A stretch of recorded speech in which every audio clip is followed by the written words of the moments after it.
اعوذ باللہ من الشیطان الرجیم بسم اللہ الرحمن الرحیم کیف تکفرون باللہ وکنتم امواتا فاحیاکم ثم یمیتکم ثم یحییکم ثم الیہ ترجعون۔ صدق اللہ العظیم۔ رب اشرح لی صدری ویسر لی امری واحلل عقدۃ من لسانی یفقہوا قولی۔ اللہم ارنا الحق حقا وارزقنا اتباعہ وارنا الباطل باطلا وارزقنا اجتنابہ، آمین یا رب العالمین۔ دوستو اور بزرگوں، ابھی آپ کے سامنے سورہ بقرہ آیت نمبر 28 کی تلاوت کی ہے، اور یہ آیت تیسرے رکوع کی آخری آیات میں سے ہے۔ مضمون اپنے اختتام کو پہنچ رہا ہے، اور کمال اس مضمون کی یہ ہے کہ بندگی رب کی دعوت دینے کے بعد، ساری حجتیں پوری کرنے کے بعد، پھر بھی اگر آدمی بات نہ مانے تو پھر اس کا علاج جو حتمی قرآن مجید نے بیان کیا، کیف تکفرون، کیسے تم انکار کرتے ہو، باللہ اللہ کا، وکنتم امواتا، اور تم مردہ تھے، فاحیاکم، پس اس نے تم کو زندگی بخشی، زندہ کیا، ثم یمیتکم، پھر وہ تم کو مارے گا، ثم یحییکم، پھر وہ تم کو زندہ کرے گا، ثم الیہ ترجعون، پھر تم اسی کی طرف لوٹنے والے ہو، لوٹائے جاؤ گے۔ دیکھیے، دو زندگیاں، دو موتوں کا ذکر آیا ہے یہاں۔ اگر ہم اس آیت کی طرف دیکھیں، پہلی تو بات یہ ہے کہ جب موت کا قرآن مجید ذکر کرتا ہے تو موت ایک ایسی حقیقت ہے جس سے کوئی بھی ذی جان، ذی روح کوئی انسان انکار نہیں کر سکتا۔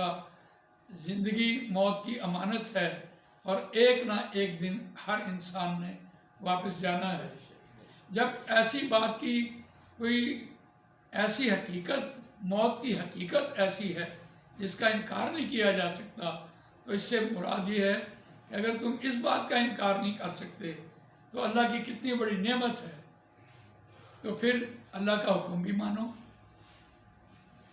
یقیناً میں یہ دیکھتا ہوں کہ اگر موت نہ ہوتی تو شاید ہم اپنے بزرگوں کو، اپنے بوڑھوں کو جا کے سڑکوں پہ پھینک کے آ جاتے۔ موت کتنی بڑی حقیقت ہے کہ انسان نے جو بھی عمل کرنا ہے اس کو یاد رہے کہ مرنا ہے، اور پھر اللہ کا حکم ماننا ہے۔ سچی بات یہ ہے کہ دو موتیں اور دو زندگیوں کی جو حقیقت قرآن نے بیان کی ہے، پچھلی آیت میں ہم پڑھ چکے تھے کہ اللہ تعالیٰ نے ہم سے وعدہ لیا، تو جتنی بھی ارواح مردہ تھی، یعنی اللہ تعالیٰ نے ان ارواح کو زندہ کیا، تو یہ ہماری ایک زندگی ہو گئی۔ پھر ارواح کو سلایا، اس کا مطلب ہے یہ ایک موت آ گئی، اور پھر ہمیں اس ارواح کے بعد زندہ کیا تو دوسری زندگی آ گئی۔ اب ہمیں دنیا میں وہ مارے گا تو ہماری دوسری موت آ جائے گی، اور پھر اس مرنے کے بعد تیسری بار ہمیں زندہ کرے گا، پھر موت نہیں آئے گی۔ الہی ترجعون کی بات ہو رہی ہے کہ اسی طرح تم سب لوٹائے جاؤ گے۔ تو یہ قرآن مجید کتنی بڑی حقیقت ہے کہ جب انسان مرتا ہے تو پھر موت پر انسان کی موت پر جو جنازوں پر دنیا کہہ رہی ہوتی ہے کہ یہ بڑی حقیقت ہے کہ آدمی اس دنیا میں نماز پڑھ لے، روزہ رکھ لے، اللہ تعالیٰ کا حکم مان لے، تو تب بات بنتی ہے۔ تو اس آیت میں جو اس طرف اشارہ کیا جا رہا ہے، یہ اس موت کی حقیقت کی طرف اشارہ کیا جا رہا ہے کہ آخر تم نے میری طرف ہی آنا ہے، اور پھر میں اس وقت بتلاؤں گا کہ تم نے دنیا میں کتنے بہانے لگائے اور کتنے تم نے نافرمانیاں کی ہیں۔ تو آیت بڑی مختصر تھی، لیکن اس کی جامعیت سے انکار نہیں کیا جا سکتا کہ پورے رکوع کی آخری آیت سے یعنی سیکنڈ لاسٹ آپ اسے کہہ سکتے ہیں جو آیت نمبر 28 ہم نے پڑھی ہے، تو وہ موت کی طرف اشارہ کیا۔ یقیناً موت ایک ایسی حقیقت ہے جس کے بارے میں آپ کے سامنے ایک حقیقت کی طرف اشارہ کروں کہ نبی اکرم صلی اللہ علیہ وسلم نے صحابہ سے عرض کی، صحابہ کو یہ بات بتلائی کہ جیسے لوہے کو زنگ لگتا ہے اسی طرح دلوں کو بھی زنگ لگ جاتا ہے، اور وہ جو دلوں کو زنگ لگتا ہے اس کا نام وہن ہے، واو ہا نون، وہن ہے۔ تو یہ صحابہ نے پوچھا یا رسول اللہ اگر وہ بیماری کیا ہوتی ہے؟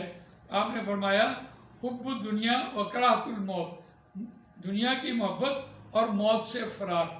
تو پھر صحابہ نے پوچھا یا رسول اللہ اگر یہ کیفیت کسی کی ہو تو پھر اس سے کیسے نکلے؟ آپ نے فرمایا قرآن مجید کی بکثرت تلاوت اور موت کی بکثرت یاد جو ہے اس وہن کو، اس زنگ کو ختم کرے گی، دلوں کے زنگ کو ختم کرے گی۔ یہ موت کو یاد رکھنا، موت کو مستحضر رکھنا انسان کی عملی زندگی میں اس کا بڑا مدخل ہے۔ آدمی کسی سے جھوٹ بولے، بے ایمانی کرے، ہیرا پھیری کرے، ملاوٹ کرے، اگر اسے مرنا ہو، مرنا یاد ہو کہ مرنے کے بعد اٹھ کر میں نے جواب دینا ہے، تو یقیناً وہ دنیا میں اس کے اعمال اچھے ہو جائیں گے۔ جزاک اللہ خیر۔ اللہ تعالیٰ مجھے آپ کو قرآن مجید پڑھنے، سمجھنے، اس پر عمل کرنے، اس کو دوسروں تک پہنچانے کی توفیق عنایت فرمائے۔ سبحانک اللہم و بحمدک، نشہد ان لا الہ الا انت، نستغفرک و نتوب الیک۔